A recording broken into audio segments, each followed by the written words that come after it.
Okay, hala.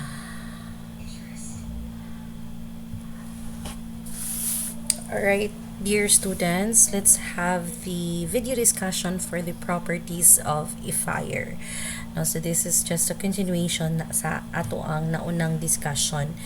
Okay, so when we talk about properties of a fire class, so naatay duha ing ana. So this one. So we have a physical properties at or chemical properties, no? Ug maingon ganitag physical properties class, mao ni siya ang mga characteristics nga ato ang ma-observed, ato ang ma-measured. Wait lang.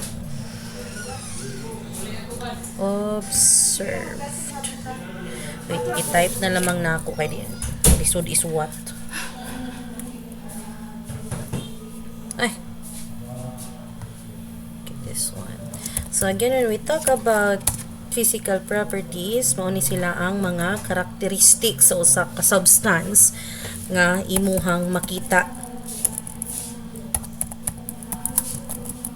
or imuhang ma-measure.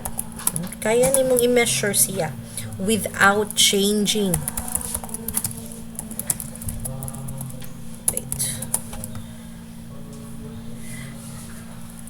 Imo siyang makita, imo siyang mausob, pero dili ma-change ang iyahang chemical composition.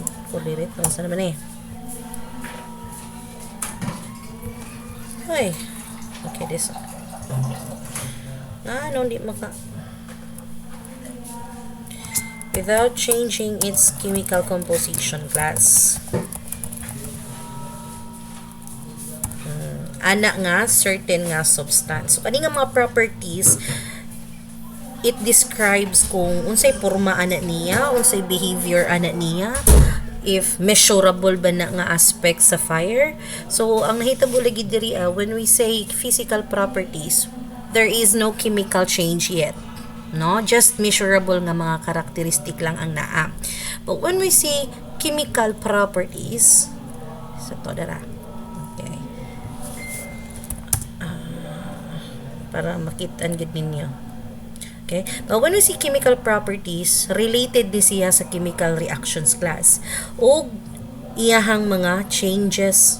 So naay changes nga mo occur ingani during the combustion. So kani nga mga properties mao ni siya nag-describe sa iyahang composition, sa iyahang behavior, o kung unsa man gani iyahang interaction ana nga substance.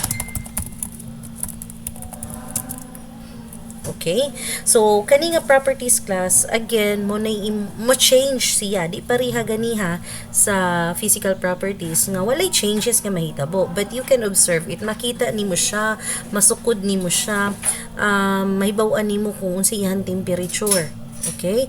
But here, in chemical properties, na ay changes. Again, when I already mentioned nga, related siya sa chemical reactions, na ay changes nga nahitabo. Okay, so naa si Jai sa composition ana nga certain nga substance or ibutan nato ang fuel. So naa si Jai changes. So when we see from a solid nga fuel, now if it interacts to the oxygen, di ba, oxidation may tawag ingana. So when it is heated enough, again it produce this what we call free radicals. So kung mo produce na siya free radicals, again kana nga mga free radicals, that is combustible, di ba? So that is magsugod na ang pyrolysis, ma-decompose ang solid nga fuel into gases. Kung ana nga gases class will now in contact into oxygen, so ma-mix siya into oxygen, again it will react. Okay, so maunang naa na mo'y makita nga flame. Okay, so ato sa tauna ni physical properties kay daghang under ani ni physical properties. So una, when we say fire point, unsa man kuno ni? So this is the temperature at which the material will give off ample flammable vapor. So unsa man ning flammable vapor, so mo lagi ning kadto nang gi-release, no, from solid na fuel or any kind of fuel. Again, mohatag man na siya og vapor wherein mao ni siya mo contact into the oxygen. So it will give off ample nga flammable vapor kuno to keep burning. Okay? So there is usually about 5 to 10 degrees difference between the flash point than the far point of most of the materials. So since these two are just a few degrees apart, so hapit-hapit ra ni si far point ug si flash point, pero lahi gid sila. Okay? So again, when we see far point, mao ni ang temperature at which ang usa ka material or ibutang lagi nato ang fuel. Again, when we say fuel, anything na pwedeng sunugon. When this fuel now is mainit lagi, mo produce gyud siya enough nga vapor kay para mo sustain ang kadyo nga dili nakakailangan magsige pagdagkot ingana, di ba? When the three elements are present, when we see the fuel, the heat and the oxygen, of course we still need ignition source, di ba? Pero here dili naka-need pa og sige ignite or dili nakakailangan pa og kailangan sige pa na nimog dagkutan diha. Once nga magpadayon magsige na siya siga, once ignited na siya, it will keep burning na, no? Nganong importante man na makahibaw ta sa far point kay ibutang gindahay nato class nga arson ang kaso. So ang far point class mo ni siya magtabang kay para masabtan nato kung magpadayon ba ang siga, magpadayon bag siga ang usa ka fuel even without the continuous nga ignition lagi nga mahitabo diha. So take note that far point is typically higher kaysa kang flash point. Okay? Kana. So again, si far point mo na ni siya ang enough nga temperature wherein magpadayon nagsiga ang usa ka substance or usa ka fuel. Okay? But when we see flash point, this is the lowest temperature wherein ang usa kuno ka material, ang vapor kuno nga gikan sa usa ka fuel, it can ignite. So pwede na siyang makaproduce og siga, makaproduce og flame. Okay? Pwede nang makaproduce og butang gintay na to ning spark na. So that is now the flash point. So meaning na atong tulo ka element na ang imong source of ignition ibutang gintay nato nga maghaling ka karon. So para maghaling ka, para musiga ng imong hinaling diha, of course kailangan gyud ka og lighter, for example, posporo for example. So sa dihang gidagkutan na nimo, ning spark na siya or mubaga na siya, pero dili pa siya ingon nga enough to sustain the combustion. Okay? Ning flash pa lang naa pala may naay spark, yes, naanay flame possible, pero dili siya ingon nga mo continue gyud nga magsigig-siga bisan wala na gigamit nga source of ignition. Okay? Pero again, naay time na dili na jud siya mo continue og siga, di ba? Maghaling ka diha karon. Then bisan kung saan na nimo dagkot diha adi gihapon siya maka siga. So naingana nga mga time, no? So manang mahurot na laman dumagkot ang imong posporo, gaasura na siya, gabagara na siya. Pero wala jud siya ka-sustain sa kayo. Pero og ning sustain na ang kayo, nagsiga diha, again, that is what we call the far point. Pero dili pa siya enough nga mo sustain og kayo, pero mauna na beginning gyud kaya para makaproduce na siya og kayo, then that is our flash point. Okay? So importante pod makahibaw taon sa flash point class kay mao man ni siya mo explain if how an ignition could occur bisan pag ag fuel was not yet burning, no? If wala pa siya nag-start og siga. So ibutang na laman ninyo sa inyong hunahuna when we see flash point, this is the starting point, no? Mao na ni diri na magsugod for possible nga maka create o kalayo or ignition. Ingana na laman ang atong ibutang. In summary, the flash point is the temperature at which a substance vapors can ignite briefly. So flash point na siya, pwede na mo ignite. But when we say far point, as in mauna jud ni ang temperature wherein ning sustain na gyud ang kalayo, nagsige na siya og siga bisan pag walay ignition source na. Okay? So mo na kalahian nilang duha ni far point ani flash point. So let us go to a specific gravity class. When we see specific gravity, this is the measurement ni siya sa ratio sa usa ka material to the weight of an equal volume of water. Okay? So, specific gravity kuno ni siya nga gigamit kay para i-compare nato ang density. Okay? So, we are talking here. Ako na lang magyapong i-type kay lisod isuwat. Ay, pisto. Okay. Again, ug mayon ganitag specific gravity class, amot pasabot nato diri isang density, we are referring here to the liquid nga klase sa fuel. Density sa usa ka liquid kuno in compare to the weight po kuno or sa density po sa usa po ka reference nga substance. Usually, ang reference substance nato diri reference substance.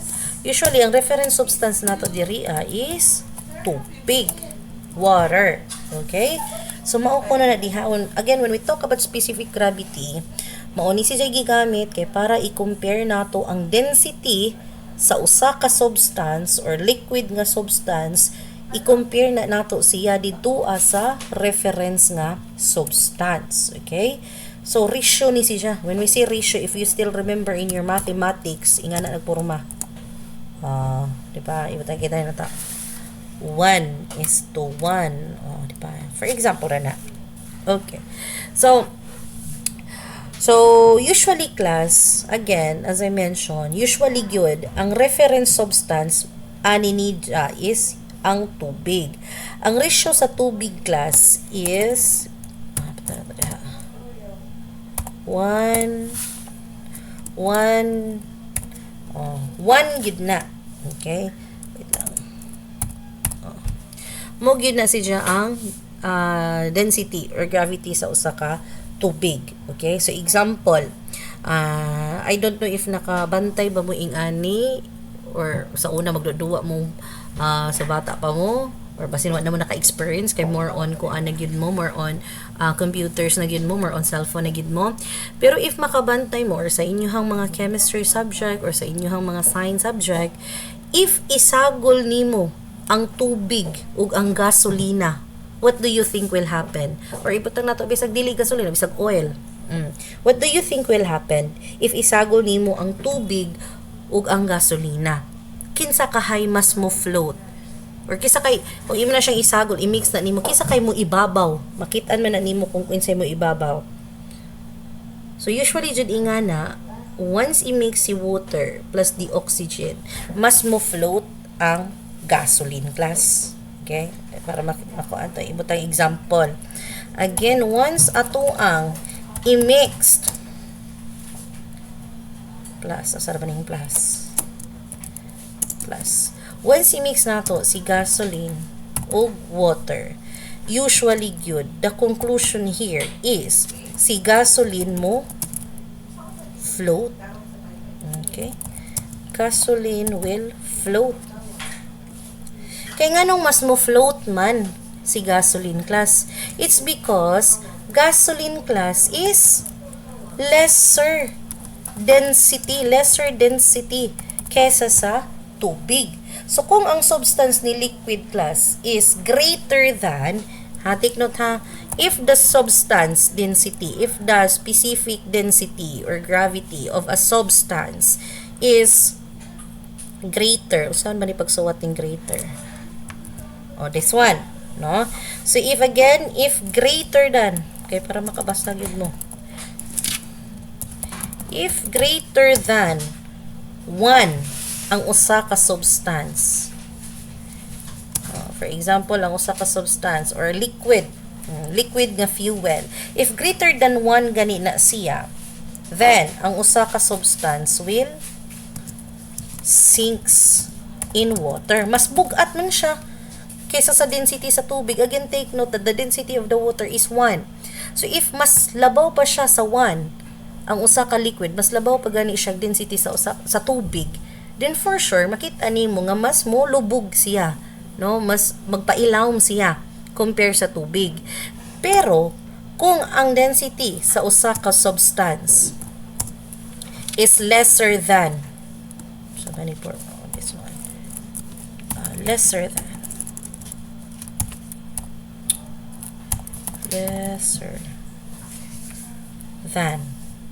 Tira naman eh. Okay. If lesser than 1 ang usa ka density, so master na mo ingani kina naman sa mathematics. So if lesser than 1 ang usa ka substance compared to the water, okay, again 1 man ang water.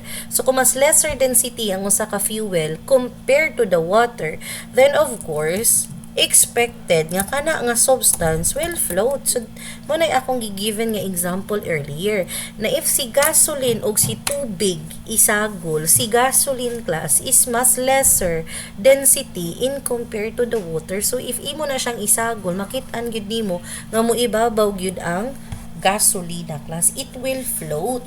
Okay, pero if ang usa ka liquid nga material or I mean fuel is mas bugat og density or iyang specific gravity in compared to the water, then for sure makita na nimo nga mo float gid na kung lesser na siya.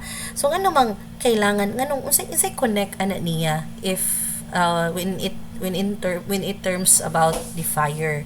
So sa fire investigation man good class, no, importante nga makasabot ka kung unsa lagi behavior sa usa ka liquid. Kaya di ba ang liquid is also a fuel man. Di ba a fuel can be a solid, liquid, or gas. So dirita sa liquid for example. Importante nga makasabot ka when you are the fire officer, kung ikaw si investigator pod. Kailangan makasabot ka nga ang behavior sa liquid class makaapekto ni siya on how does the fire spread. Kung giun sa pagkalat ingana nga sunog. Kay for example class, kung ang petroleum nga mga product, so naman po na siya mga specific gravity no. Nga kanang specific gravity ingana nga mga petroleum product is less than 1 man. And remember, basta less than 1 na siya, mulutaw gyud na. So for example, nagbaha kintahay, makita nimo nga naa gyud na siya or kana bitong muuwan kabantay mo nang mura lagig nag uwil ang mga baha.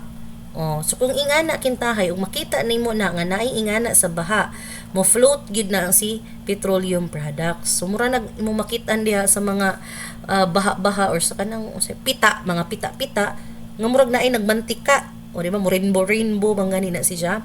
So kung gani kay makita nga ingana class, nag-indicate na nga naay accelerant ganing float diha. So just imagine, og dili na nimo bantayan if ikaw ang investigator naakin tahay water na diha wala nimo tan-awa basin naa jay inuoy accelerant nga nasagol din naa di ay fuel nga nasagol diha in a liquid form imurangi palabay kay wa ka naminaw sa discussion nga when we see nga na ay ning float diha nga mga fuel mas mo float man gyud na basta lesser lagi ang density sa tubig, basin possible nga naay gasolina or petroleum product nga present diha sa tubig. Unya remember that is already a fuel, and if mapun-an na siya heat, and remember ang oxygen na permi sa palibot, possible nga maka-create gyud na og fire. Okay, when the three elements are there. Or ibutang gintahin nato nagsigi na lagig siga ni diri nga party wa pa. And remember, if naana na siya sa temperature nga grabe ng kainit, possible nga mo dakop gyud na siya. Kay again the accelerant is there, available man, present man. So this is what we call as specific gravity. Ang atong gitan-aw diri is kung unsa kabug-aton ang usa ka substance, no?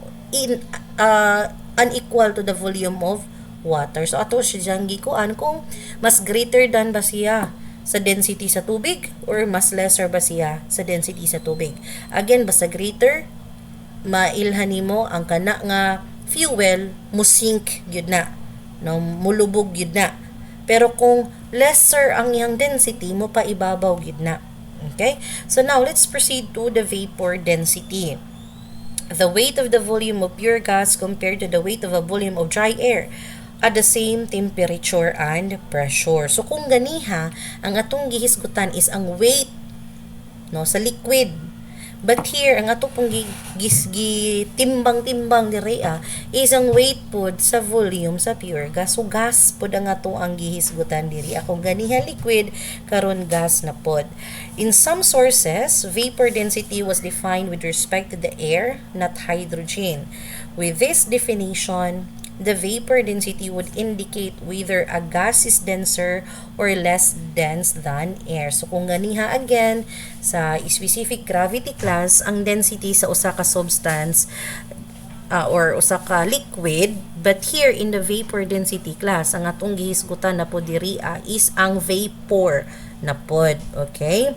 So once nga mamahimo na siya og gas, no? So gigamit ni nga property class kay para ma-compare nato ang density sa usa ka gas or usa ka vapor didto sa equal volume of dry air. Mo ni ato ganiha, ang ato ang gihimong basihan isang equal volume of the water.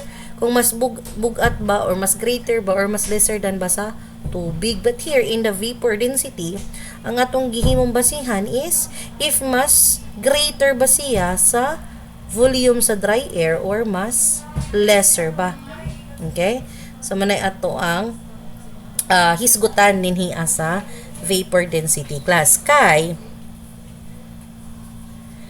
let us try to see, no? Ibutang kintahin nato ang smoke. Ang smoke class mas dense, ang ato ang hangin, ang hangin nga naa diri nato karon, no? Kanang atong gisimhot, ang oxygen. Okay?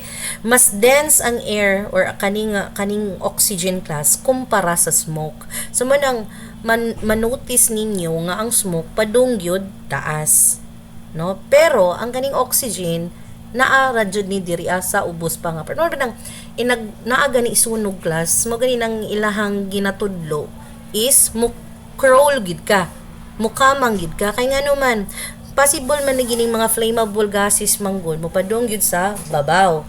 Pero diha sa ubos kay mas denser mang lagi ang air gyud or ang mismong oxygen, mas denser man kaysa sa smoke or sa uban pa ng gases. Munang naa pa na sa ubos ang oxygen, makaginhawa pa ka kung mukamang ka.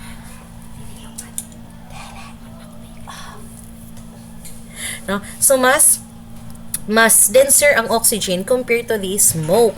So mao nang matinga mo nga ang smoke grabe na gyud kaayong aso ang naa kung naisunog. Pero pwede pa kaana sa ilawom. Naa pa nay oxygen. Kaya again, mas denser man ang air or ang oxygen kumpara sa smoke. Okay? So again, when we say vapor density, ang gihisgutan nato dire kung unsa ka bug-ata ang usa ka gas or usa ka vapor compared to the dry air. Kung ganiha sa specific gravity, ang atong gihisgutan is unsa ka bug-ata ang density sa usa ka liquid or usa ka substance in compared to the water class. Okay? So, diri sa vapor density, makitaan na sila gihapon ninyo. Dakan-dakan naman ako. Okay. So, diri sa vapor density class, if ang usaga ni ka vapor, no? If ang vapor mas greater than gani siya. If a vapor is, greater, di laman suwat, basta kay kani nga sign, this is greater. If ang usa gani ka vapor, if ang iyahang vapor density is heavier or greater than the air. Again, if ang usa ka gas or usa ka substance, if ang iyahang vapor or the density of ana nga vapor, ana nga gas is mas bugat, heavier kaysa sa air. So, mo nang anha gyud na siya mag-accumulate sa ubos. Okay? So, it zero. Okay. So, sa ubos na siya magpundo. Okay? Kung mas bugat siya compare sa weight sa volume sa pure gas or air. Pero kung ang vapor ana niya is lesser than 1 or ibutang kindahin nato mas lighter kesa sa air or mas lesser or lighter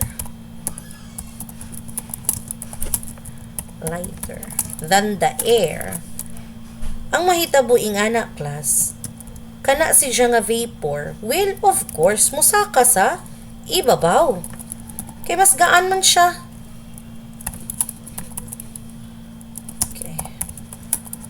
So again, kung ang usa ka vapor is mas bugat kaysa sa air, adto na siya sa ubos magpundo. Pero kung mas gaan siya, less than kaysa sa density sa hangin or sa oxygen, then mas mo ibabaw na siya nga mga gases. Okay? So, anong importante man na hisgutan nato ning about sa vapor density class? Kay lagi, og ato ang istadihan ang behavior ing ani nga fuel or ing ani nga mga gases, no? A form of fuel a fuel that is in a gaseous form. Kung kani nga mga fuel vapor class, bugat lagi ni siya kaysa sa air. Possible nga anha lagi na siya sa floor area mag-accumulate, ana nas ubos magtapok. So it is hazardous. So kung ibutang kitay nato kung mamahimo mong investigator or kamo fire officer, inagsud ninyo sa area basin aran naghana di ay nga mga vapor diha nga nagpundo diha sa ubos. Again, this flammable gases class, and then this is toxic, no? As what I mentioned before, mas dako og porsyento ang namatay tungod sa mga fire gases, sa mga gas nga nag-accumulate diha sa sod sa nasunog in compare sa mismo yung nasunog sa kadyo. Okay? So this is toxic gases. So kung naa na diha nagpundo sa ubos, delikado kaayo ug imo na siyang masinghot. At the same time, kung kamo ang mamahimong fire investigator pohon class, i-check gyud na ninyo ang mga corners, ang mga ilawom-ilawom nga area, no, mga underneath ana nga mga structure if na pa by vapor residue, kay aside sa toxic na siya, flammable lagi na siya. So pwede gihapon mo ignite if na ay ignition source if init pa pud kaayo, posible gihapon na siya mo ignite kay naapagod ng mga vapor na napagod ng mga gases, possible na siya musiga, possible na siya nga mo explode. So mao nang importanteng kasabot ka ing ani class as a future firefighters or an investigator.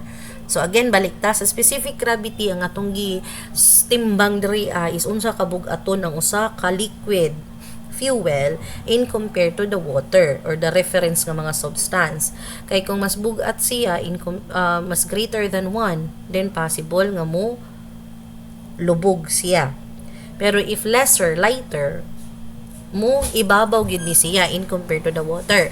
Pero kung vapor density gani ang atong hisgutan class, but pasabot unsa ka bug-ata ang usa ka gas in compare nato sa air nga naa diha or ibutan to oxygen. So kung mas bugat, but pasabot adto na siya sa ubos magpundo. Delikado na kung mga flammable gases na nagpundo das ubos. Pero sa ibabaw po delikado gihapon na. Basi na gihapoy roll over nga may tabo, no, kung paibabaw na, pero mas bintaha kay makaluwas ka ingana inag kay napay oxygen sa ilawom kung hintay 2 hours ibabaw ang nag-accumulate ang mga gases. Okay, so man ang importanteng mahibaw-an na ninyo class. Okay, so now let's go to the vapor pressure. Okay, wait lang, wala ka ba to? Ano sir? Okay na. So vapor pressure class is the lower pressure at which a liquid at a given temperature in a closed container will remain in the liquid phase without evaporation. So measure pud ni si class if how readily a liquid evaporate, no, kung unsa kuno kadali, unsa kapaspas mo evaporate ang usa ka liquid. Depende kung unsay nga temperature bitangin na o arang kainit kaayo, mas paspas mo evaporate ba ang usa ka liquid or usa ka substance or magdepende kailangan pag yun og grabing kainiton. So mao nang gihisgutan nato diri sa vapor pressure class. So importante gihapon ni siya kay when we say lang akong i-adjust kay murag di ninyo makit-an.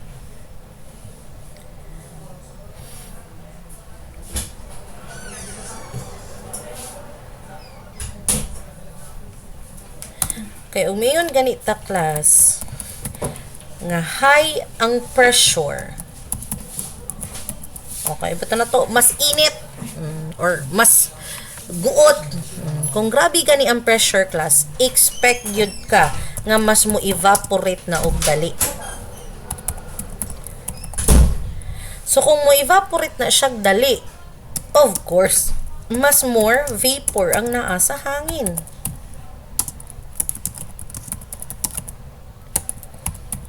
So kung naa ni daghang vapor diha sa hangin class, of course, mas naa ang hazard.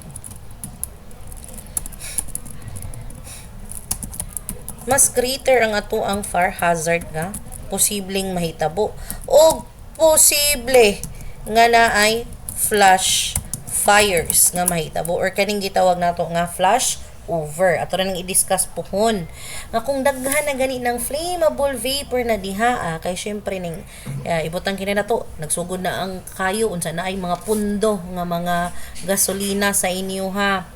Bisan pag close na siya naanasod sa container sarado. Pero grabe ng kainit mas madugot naman ang iyahang mga so tawag ingana atoms ng molecules. Yan na. Magdugot na grabe na ang pressure nga naa diha. So mas dali siya mo evaporate. Kasi syempre init na gid kaayo. So kung mo evaporate na, again mo mix man na siya dito sa oxygen. No, and if there are more vapor there na diha present na, then for sure, sorry na double A na hinuning hazard. For sure, possible nga na ay flash fire. So, possible nga na ay flash over. Ang delikado ang flash over class. Maskin og wala pa nagsiga ng ubang mga substance diya. Mukalitra nagsiga tungod sa sobrang ka, initon. And then, kay present man lagi ang mga vapor class. Okay? So, sa mga substances, like ibutang kinay nato mga gasolina, mga alcohol class, mas taas gid na siya og vapor pressure. So, meaning, dali ra gid siya mo evaporate. Basta mas taas gani og vapor pressure, mas dali ra na siya mohubas. 'Di ba? Pasagdi ra nang nag-open ng alcohol diha bisan pag way init, mohubas so gihapon na siya, no? So labaw na. Og naay grabing kainit, mas dali ra gyud na mo hubas. So they are more likely to ignite og mo sustain og fire. So mo nang dali ra gyud lagi na sila mo sika kay tungod sa ilahang mga flammable vapor nga mo evaporate and then ma-mix dito sa hangin, then for sure mas dali sila nga mo siga class. Okay? Next.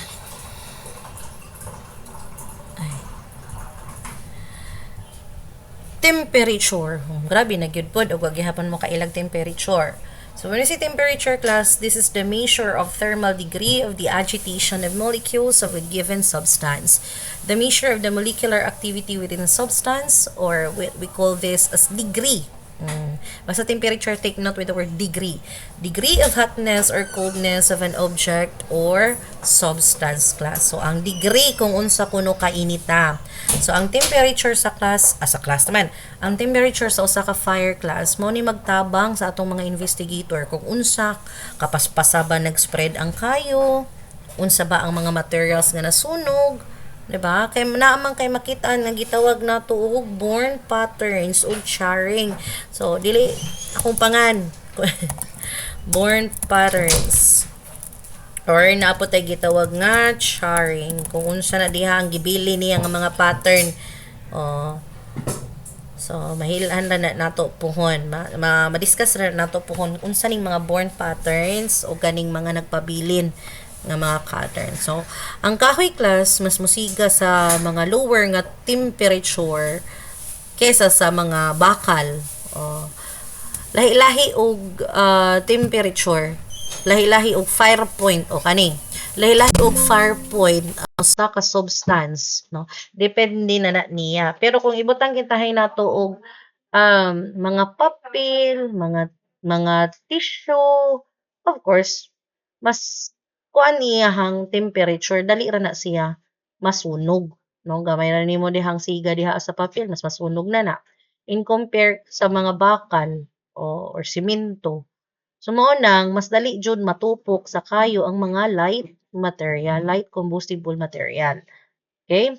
Kay naaman ang iyang temperature man is dili ang iyang fire point rather ang iyang fire point is dili man pud pareha. So man ibutang na sa inyo na lahi-lahi og fire point ang usa ka substance or ang fuel, no? Depende na siya sa fuel. Depende na sa fuel. Wait lang.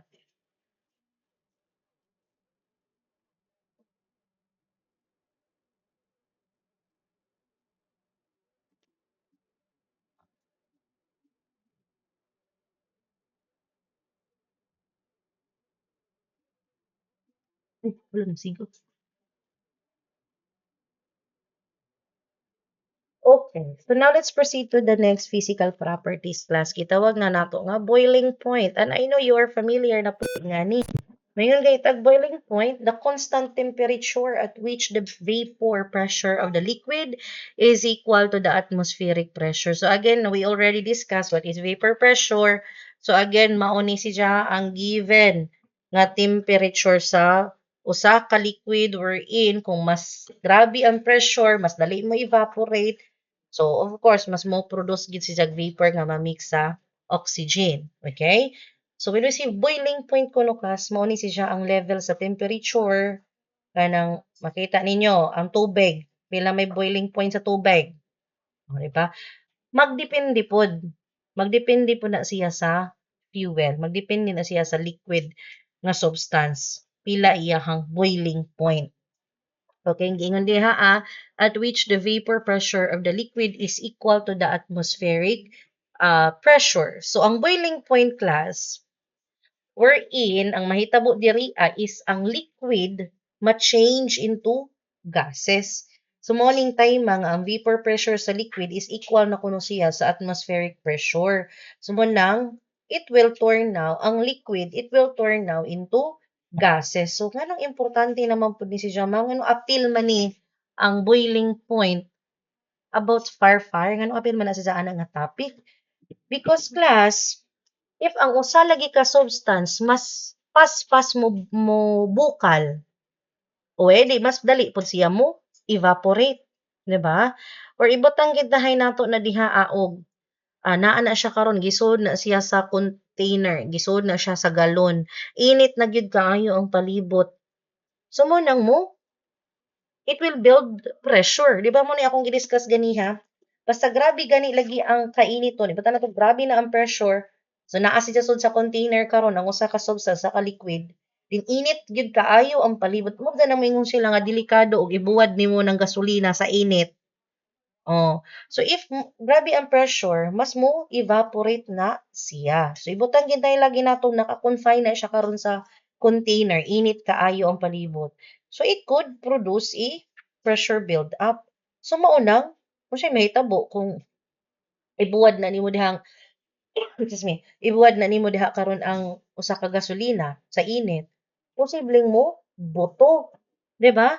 Kaya ang substance naa lagi na siya gitawag nato nga boiling point. Okay? So lahi-lahi nga substance, lahi-lahi pog boiling point class. Okay? So kung ingana ming boil na siya, then of course mo vaporize na siya og dali. So taas ang iyahang siga o kitahay or potential nga mo siga or potential nga mo ignite siya ug paspas pud siya nga mo spread. Okay? So for example, alcohol, mga gasolina, so nana si jay low ra nga boiling point. So dali ra gyud siya mo vaporize, mas dali ra gyud siya mo kalat, no? So mao nang grabing matingara ka kay moingon ka nga, uy, mura na magpila ra to ka minuto, naugdaw naman ang bahay. Oh, so kung present ting mga ingani nga klase sa accelerant or fuel, possible gyud nga dali ra gyud iugdaw ng inyong bahay diha. Okay? Kaya ang ilahang boiling point is mas low man. Okay? But when you see ignition temperature class, this is the minimum temperature to which the material is heated to initiate sustained combustion once ignited. Gitawag pod lagi ni siya og kindling temperature. So mao lagi ni ang last na hong gidiscuss nga bisan pag wa kay source of ignition, wa kay posporo diha, wa kay giit siya diha nga kayo. Pero kung naa na siya sa point, no, nga naa na siya sa gitawag nato nga high temperature, no, kung ang iyang temperature class or iyang heat energy is enough na gyud kaayo to make an ignition, then musiga gyud na siya, no? Makasustain dyan na siya sa combustion maskin without external nga flame. And again, take note, different substances, different ignition temperature ginaklas. Meaning, naayuban nga dali ra lagi musiga, pero ang uban mas dugay, mas grabe kataas ang iyang ignition temperature. Mas need pa siya og more heat to start burning. So like for example, papel. Mas low ang iyang ignition temperature class. mas dali siya mo dako og kadyo. Pero ag bakal, ag metal, mga higher ignition temperature ni sila. So nga nang importante na pud ni basin pa bisan pag wa kay nakita diha nga open flame class. Bisan pa wa kay nakita diha nga naa gadyoy kayo nga makit-an. Pero kung init na gyud kaayo ang surface diha, no, sufficiently hot na ang surface diha, posibleng moabot sa iyang ignition temperature class. Musiga gyud na bisan pag wa kay ignition sources. Kay mo na possible nga gitawag nato og flash over. Okay? Madiscuss na nato tukon si flash over, backdraft, and things like that. Okay? So now, we are done with physical properties. So again, mauto sila yung mga makita nato, ma-observe that the composition of the substance, wala siya na usok. There's no changes happening. But only those measurable lang siya, no? But in the chemical properties again, mauni sila ang mga, kung mo yung composition, iyang behavior, o so ingana. So naapod tayo gitawag class nga endothermic reaction, exothermic reaction, and also the oxidation and combustion or flames. It's very sabotable. Ibalik-balik na ni. So when we see endothermic reaction class, our changes whereby energy or heat lagi is absorbed or is added before the reaction take place. So mauni si class ang chemical reaction wherein si heat kuno, si energy kuno maabsorb. Take note ani ha. Basta indo i-absorb. I-absorb kuno ang kainiton before mo react siya. Okay? Before the reaction happen. So, let us say, for example, before gani musiga ng kahoy diha a class, i-absorb sa na niya ang kainiton para mas mo abot siya sa iyahang ignition temperature. So, kani nga heat karon mo na gigamit kay para ma-decompose ang solid lagi nga material, ang solid nga fuel into gas. Di ba mo gitawag nato nga if the solid material now be decomposed and mahimo na siyang gases or mahimo siyang free radical, vapor na siya, then ma-mix gani na siya sa oxygen. Di ba mo react man mo tong musika? That is what we call the pyrolysis baya, ang decomposition. Di ba? Pyrolysis ang tawag nato na human ta-discuss ingana. So, endothermic day na once i-absorb sa ang kainit before siya mo react, before the reaction happen. But when we see exothermic reaction, ang reaction po kuno diri a class or ang yang changes that release or give off energy. Take note po na ha, give off pod ang imuhang keyword. Or dili lang keyword ang atong timan, ang diri dapat kasabuta. Endothermic, iyahang gi-absorb. But when we say exothermic, iyahang gi-give off ang energy. Thus, they produce substances with less energy than the reactant. So, kani po kuno, iyahang gi-release ang energy. Kung ganiha iyang gi-absorb ang kainiton, diri iya pong gihatag, gi-release po niya ang kainit. So, ibutang kinhay nato class. Naghaling kada ron. Once ning siga na ng kahoy, mas muinit na siya, kay ang kainit ana, mo spread man adto sa lain pang kahoy. Diba? Mo nang magsige pa na siya og siga because the heat release can also ignite those nearby nga mga kahoy. O, kung init na po na siya maayo, nga, ning hatag magkainit tong kahoy nga ning siga. So, if naapoy kahoy pang tapad ana niya, kung naapoy kahoy nga tapad ana niya, katong tapad niya, iyang gi-absorb ang kainiton nga gihatag sa usa. So, nahog ra pud gihapon nga katong ning dawat sa kainiton, endothermic to, iyang gi-absorb ang gihatag nga kainiton dito sa usa. Pero katong ning hatag og kainiton, that is the exothermic reaction class. Ning release siya og heat nga pwedeng mo ka-ignite sa mga tapad ana nga mga fuel. So let us say for example na ay sunog laging nahitabo. If enough na nakainit, nauna kintay kasunog ang basurahan. Init na ng iyang tapad din ha.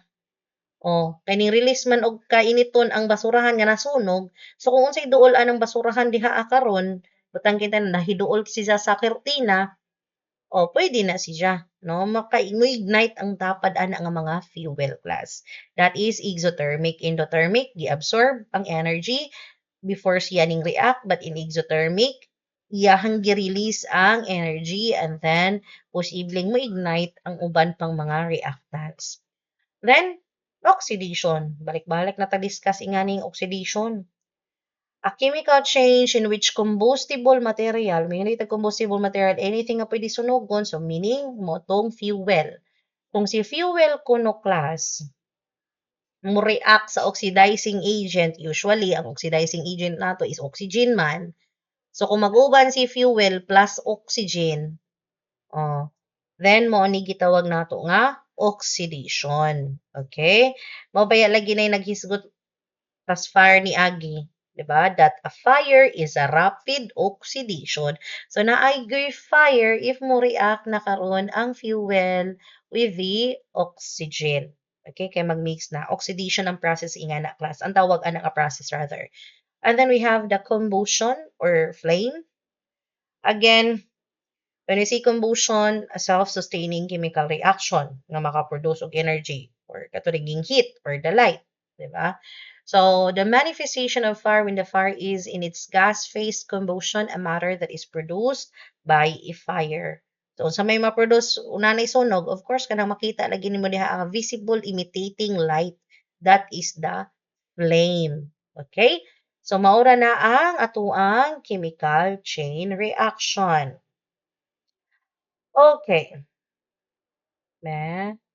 Sige, pwede ra ni. Continue lamang ni nato. Combustion process class involve an ignition source comes into contact and heats up the material. So, ang ignition source lagi class, ibutang kita nato. Asa gikan nga nung musika man, like naay posporo, naay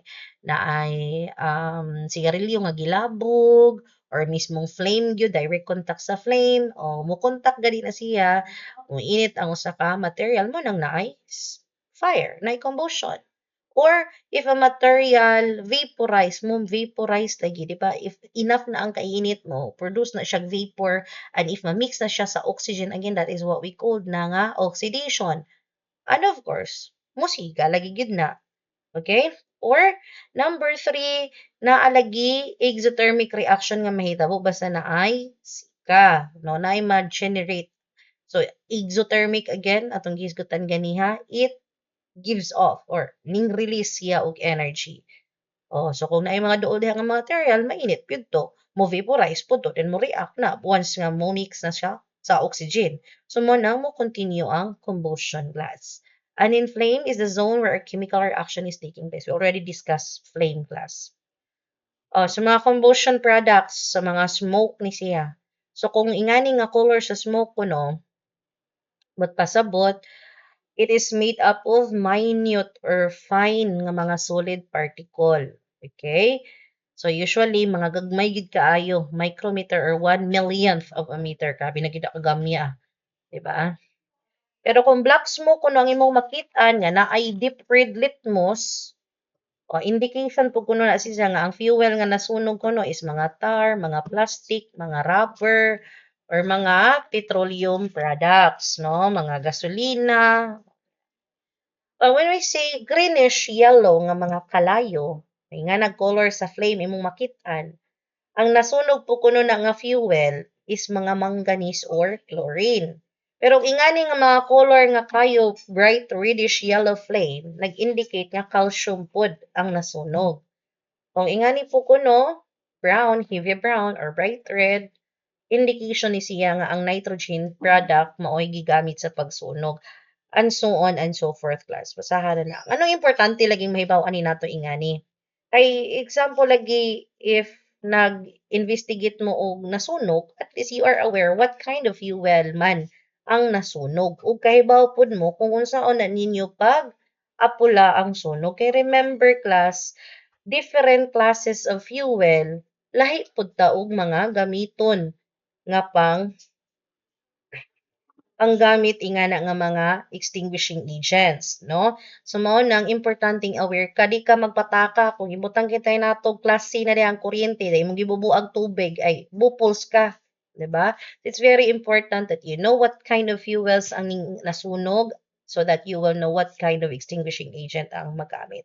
Okay, so dira lamang sa kuto mga to ang coverage for the exam. So, good luck.